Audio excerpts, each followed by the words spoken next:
오늘은 지난 시간에 이어서 numPy에 대해 계속 알아보겠습니다. 우리가 알아볼 내용은 다음과 같이 numPy의 행렬곱인 도트 프로덕트와 브로드캐스트, 그리고 행렬 각 요소의 값과 범위를 지정하는 인덱스와 슬라이스, 그리고 이터레이터 등입니다. numPy에서 행렬곱 a, b는 다음과 같이 np.a, b 순서로 나타내며 앞이 행렬 a열의 벡터와 뒤에 오는 행렬 b의 행 벡터가 같아야만 행렬곱을 계산할 수 있습니다. 예제를 보시면 행렬 a는 2행 3열의 행렬이고 행렬 b는 3행의 2열의 행렬입니다. 이러한 행렬 a와 b에 대하여 행렬곱 a와 b를 실행하면 결과로 나오는 c 행렬은 보시는 것과 같이 2 곱하기 2 행렬의 형상을 얻을 수 있습니다. 좀 더 자세히 알아보도록 하겠습니다. 우리 예제에서 행렬 a는 보시는 것과 같이 2행의 3열을 가지는 행렬이고 b는 3행의 2열을 가지는 행렬입니다. 이러한 행렬에 a와 b의 행렬곱, 즉 도트 프로덕트를 시행하면 보시는 것과 같이 행렬 a의 열과 행렬 b의 행 부분이 3으로 같은 것을 볼 수 있습니다. 이렇게 열과 행이 같아야만 우리가 원하는 출력 2 곱하기 2의 행렬을 얻을 수 있습니다. 이러한 행렬곱의 연산을 하기 위해서는 앞부분의 열과 뒷부분의 행이 같아야 한다는 것을 반드시 기억하시기 바랍니다. 그럼 다음 장에서는 이러한 행렬곱이 머신러닝에서 왜 중요하고 행렬곱을 사용해서 우리가 얻을 수 있는 것은 무엇인지에 대해 알아보도록 하겠습니다. 행렬의 사칙 연산, 더하기, 빼기, 곱하기, 나누기는 모든 행렬의 원소 개수가 같아야만 연산을 수행할 수 있습니다. 예를 들어서 첫 번째 입력되는 행렬이 형상을 3 곱하기 2를 가지고 있다면 사칙 연산을 하기 위해 뒤에 오는 행렬 또한 반드시 3 곱하기 2, 즉 입력 행렬의 형상과 같아야만 합니다. 그러나 행렬곱은 앞에 오는 행렬의 열 부분과 뒤에 오는 행렬의 행을 맞춰주면 되기 때문에 이러한 행렬의 사칙 연산의 한계를 극복할 수 있게 해줍니다. 즉, 행렬곱 조건을 만족하는 다양한 크기의 행렬을 연속적으로 만들어서 이러한 행렬들의 행렬곱을 계산해서 최종 결과값을 만들 수 있기 때문에 사칙 연산의 제약 조건인 모든 행렬이 크기가 같아야만 한다는 제약 조건을 벗어나서 다양한 결과값을 우리가 원하는 형식으로 출력할 수 있습니다. 이러한 기법은 우리가 학습할 머신러닝과 이미지 프로세싱 분야에서 자주 사용되고 있는 기법입니다.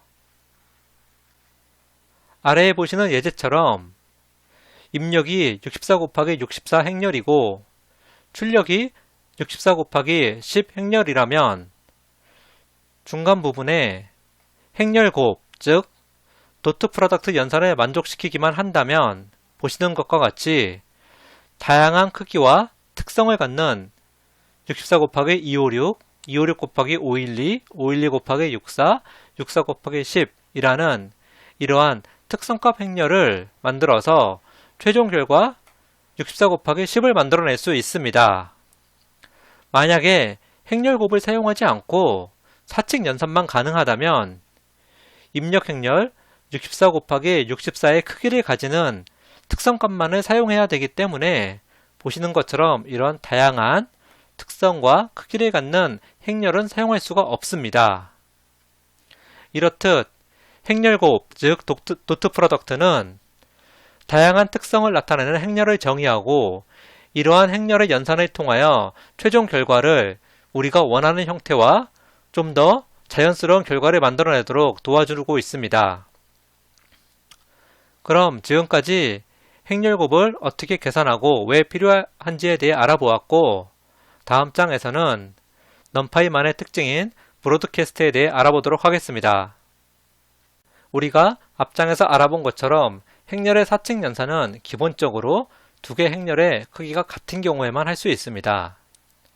그러나 넘파이에서는 이렇듯 크기가 다른 두 행렬 간에도 사칙 연산을 할 수 있게 확장시켜주는 기능이 있는데, 이러한 기능을 브로드캐스트라고 합니다. 즉, 차원이 작은 쪽이 큰 쪽에 맞추어 행 단위로 반복적으로 크기를 확장시켜주는 기능입니다. 아래 예제를 통해서 브로드캐스트가 어떻게 사용되는지 알아보도록 하겠습니다. 보시는 것처럼 행렬 A는 2 곱하기 2의 행렬이고 B는 숫자 5, 즉 스칼라인 경우입니다. 원칙대로라면 A 플러스 B, 즉 행렬과 스칼라의 사칙 연산을 할 수 없지만 넘파이에서는 차원이 낮은 숫자 5, 즉 스칼라를 행 단위로 차원이 한 단계 높은 행렬 A의 크기와 동일하게 확장시켜 줍니다. 이렇게 차원이 낮은 스칼라를 차원이 한 단계 높은 행렬의 동일한 크기로 확장시켜 주는 것을 브로드캐스트라고 합니다. 마찬가지로 아래의 행렬 C는 2 곱하기 2의 행렬이고 D는 1 곱하기 2의 행렬입니다. 즉, 행렬로서 차원은 같지만 크기가 다른 경우입니다. 이렇게 크기가 다른 경우에는 수학적으로 다음과 같은 사칙 연산을 할 수가 없지만 넘파이에서는 4와 5를 앞부분의 행렬 2 곱하기 2의 행렬과 동일한 크기로 확장시켜주는 브로드캐스트를 통해서 연산이 가능하도록 도와주고 있습니다. 이러한 브로드캐스트는 개발자에게 많은 편의성을 제공해주고 있지만 간혹 혼동하는 경우가 있습니다. 어떤 경우냐면 브로드캐스트가 사칙 연산만이 아니라 행렬곱 연산에도 사용될 수 있다고 혼동하는 경우가 되게 많습니다. 그러나 이러한 브로드캐스트는 행렬곱 연산에는 적용되지 않고 오로지 사칙 연산에만 적용된다는 것을 반드시 기억하시기 바랍니다. 그럼 다음 장에서는 행렬의 행과 열을 바꾸어주는 전치 행렬에 대해서 알아보도록 하겠습니다. 전치 행렬이란 원본 행렬의 열은 행으로, 행은 열로 바꾼 것으로서 원본 행렬을 A로 나타낸다면 전치 행렬은 보시는 것과 같이 AT의 형태로 나타낼 수 있습니다. 아래 예를 보시면 원본 행렬은 3행에 2열을 가지는, 즉 3 곱하기 2의 행렬입니다. 이러한 3 곱하기 2의 전치 행렬을 구해보면 보시는 것처럼 1행은 1열로, 1행은 1열로 바꾸고 2행은 2열로, 그리고 마지막 3행은 3열로 바뀐 것을 볼 수 있습니다. 이렇듯 원본 행렬의 열은 행으로, 행은 열로 바꾼 것을 우리는 전치 행렬이라고 합니다. 옆에 예제를 보시면 넘파이에서는 기존 행렬에 t 연산자를 사용하여 전치 행렬을 구하고 있습니다. 행렬 A는 3 곱하기 2의 행렬인데 이것에 t 연산자를 적용하여 행렬 B를 만들고 쉐입을 보았더니 2 곱하기 3, 즉 행과 열이 바뀐 것을 볼 수 있습니다. 그런데 주의하셔야 할 것은 아래의 예에서 보시듯이 벡터를 전체 행렬로 만들고자 하는 경우에도 기존 원본 벡터는 계속 벡터로 남아있다는 것입니다. 보시듯이 벡터 C는 5개의 원소를 가지는 벡터이고 우리는 이것의 전치 행렬을 만들고자 했지만 쉐입을 확인해 본 결과 그대로 벡터로 남아있는 것을 볼 수 있습니다. 왜냐하면 벡터는 열과 행을 구별하지 않는 1차원이기 때문에 전치 행렬을 하더라도 열과 행을 구별할 수는 없기 때문입니다. 이렇듯 벡터를 강제로 행을 갖는 행렬로 변환시키고자 한다면 보시는 것처럼 reshape 메서드를 이용하여 강제로 변환해 줄 수 있습니다. 벡터 C를 reshape을 이용하여 일행의 오열로 행렬로 만들어주고 이렇게 변환된 행렬을 전체 행렬을 만들어주면 보시는 것과 같이 오행의 일렬로 전치됨을 알 수 있습니다. 그럼 전치 행렬은 여기서 마치고 다음 장에서는 행렬 각 요소값과 범위를 지정할 수 있는 인덱스와 슬라이스 기능을 알아보도록 하겠습니다. 행렬의 원소값을 얻기 위해서는 우리가 이전에 학습한 데이터 타입인 리스트에서 본 것처럼 인덱스와 슬라이싱 기능 모두를 행렬에 적용할 수 있습니다. 만약 리스트에 인덱스와 슬라이싱 기능이 모호하신 분이면 이전에 우리가 학습한 머신러닝 강의 두 번째 시간 파이썬의 데이터 타입을 참조하시는 것도 좋을 것 같습니다. 그럼 예제를 통하여 이러한 행렬의 인덱싱과 슬라이싱을 알아보도록 하겠습니다. 보시는 것처럼 10부터 60까지의 6개의 원소를 갖는 벡터를 reshape을 시켜서 행렬 A를 3 곱하기 2의 형상으로 만들었습니다. 첫 번째 보시는 A, 0, 0은 인덱스가 0인 1행과 인덱스가 0인 1열을 공통으로 가지는 데이터 10을 출력하고 있습니다. 두 번째 A, 2, 1은 인덱스 2를 가지는 3행 그리고 인덱스 1을 가지는 2열이 교차하는 값 60을 나타내고 있습니다. 이처럼 행렬에서 콤마를 기준으로 왼쪽은 행을 나타내고 오른쪽은 열을 나타냅니다. 다음은 슬라이싱 기능을 이용하여 행렬의 원소를 접근하도록 해보겠습니다. 보시는 것처럼 행 부분에 0:-1, 열 부분에 1:2를 지정하였습니다. 먼저 행 부분을 보면 인덱스가 0인 1행부터 인덱스가 -1 빼기 -1인 -2행까지 즉 -1행, -2행 양수로 치면 두 번째 행을 말합니다. 즉 첫 번째 0:-1은 인덱스가 0인 1행부터 인덱스가 -2인 2행까지의 데이터 가운데 1:2를 만족하는 값을 가져오라는 의미입니다.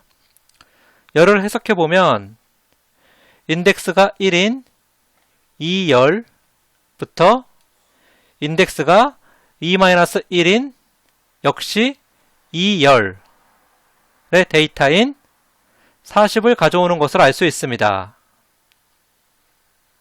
다음은 행이나 열 부분에 콜론만 있는 경우입니다. 콜론만 있는 경우는 리스트에서 말씀드린 것처럼 모든 데이터를 가져온다고 말씀드렸습니다. 다음에 예를 보면 행 부분에 콜론이 있기 때문에 모든 행의 데이터 가운데 첫 번째 열의 데이터를 가져오라는 의미입니다.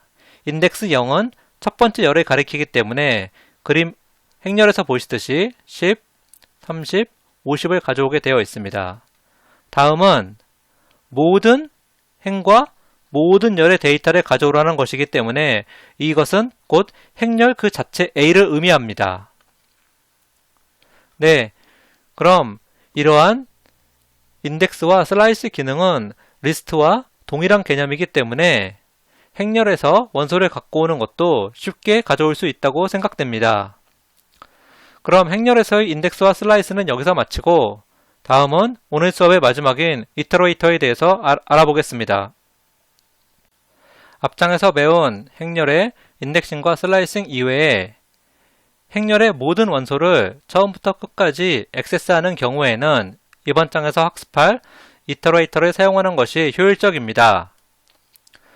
numpy의 이터레이터는 C++, 자바의 이터레이터처럼 next 메서드를 통해서 데이터의 처음부터 끝까지 순차적으로 읽어드리는 방법을 제공하고 있습니다. RA에는 자바 이터레이터 인터페이스로서 조금 전 말씀드린 것처럼 next 메서드를 통하여 데이터의 처음부터 끝까지 읽어드리는 방법을 제공합니다. 그럼 다음의 예제를 통해서 이터레이터의 개념과 사용법 등을 자세히 알아보겠습니다. 행렬 A는 보시는 것처럼 2 곱하기 4의 행렬입니다. 우리가 원하는 것은 1행 1열부터 2행 4열까지 데이터를 순서적으로 차례대로 가져오고 싶은 것인데, 이렇게 행렬의 모든 데이터를 순서적으로 가져오는 경우에 이터레이터를 사용합니다. 이터레이터는 다음에 보시는 것처럼 numpy에 ndIter라는 메서드를 통해서 다음과 같은 옵션을 주고 구할 수 있습니다. 이렇게 획득한 이터레이터 it는 원소의 처음을 가리키고 있고, 예제에서 보시듯이 itNext라는 메서드를 통하여 순서적으로 원소의 끝까지 이동할 수 있습니다. 이터레이터 자체는 순서적으로 다음 순서를 가리키도록 자동으로 증가하지 않기 때문에 일반적으로 보듯이 화일문과 같이 사용하며, 이러한 이터레이터는 행 단위로 데이터를 접근합니다. 우리 예제에서 보면 2 곱하기 4의 행렬인 경우에 있어 먼저 1행인 00, 01, 02, 03 이렇게 1행의 데이터를 먼저 접근한 후에 다음 행인 10, 11, 12, 13 순서대로 행렬의 마지막 끝까지 원소를 접근하고 있습니다. 이처럼 이터레이터를 사용하면 앞장에서 학습한 인덱싱이나 슬라이싱을 통해서 특정 원소의 값을 계속 획득하는 것이 아니라 순서적으로 획득할 수 있는 방법을 제공하고 있습니다. 차후에 우리는 머신러닝의 손실함수로서 로스 펑션을 구현해야 하는데, 지금 배운 이러한 이터레이터를 이용해서 편미분 코드를 구현할 계획입니다. 그렇기 때문에 오늘 학습한 이터레이터의 개념과 행 단위로 데이터를 접근하여 처음부터 마지막까지 원소를 가져올 수 있다는 것을 반드시 알아두시기 바랍니다. 네, 그럼 이것으로 오늘 강의를 마치도록 하겠습니다. 다음 시간에는 numpy의 마지막 시간으로서 머신러닝에서 데이터를 쉽게 다룰 수 있는 몇 개의 numpy 함수인 concatenate, loadText, rand, argmax 등의 간단한 함수와 함께 그래프를 그리는 매플럿 라이브러리를 학습하고 마무리하도록 하겠습니다. 네, 그럼 장시간 수고하셨습니다.